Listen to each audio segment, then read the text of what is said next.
સુરત જિલ્લાના કામરેજ વિસ્તારમાંથી ગ્રાહકો સાથે થતી મોટી છેતરપિંડીનો પર્દાફાશ થયો છે.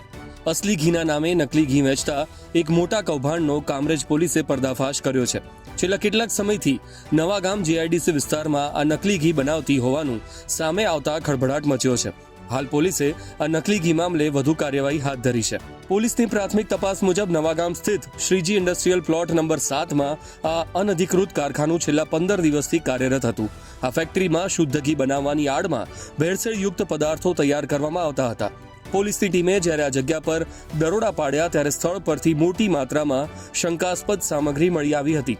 તપાસ દરમિયાન પોલીસને ત્યાંથી તેલના 15 ડબ્બા, 140 કિલો જેટલી ક્રીમ, ભેંસના ઘીનો એક ડબ્બો અને ગાયના ઘીનો એક ડબ્બો મળી આવ્યા હતા.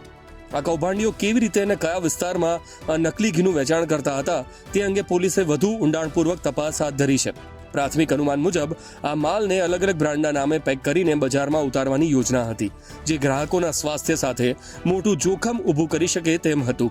હાલમાં કામરેજ પોલીસે આ મામલે કાયદેસરની કાર્યવાહી શરૂ કરી છે અને આરોપીઓના નેટવર્કને તોડવા માટે વધુ તપાસ હાથ ધરવામાં આવી છે.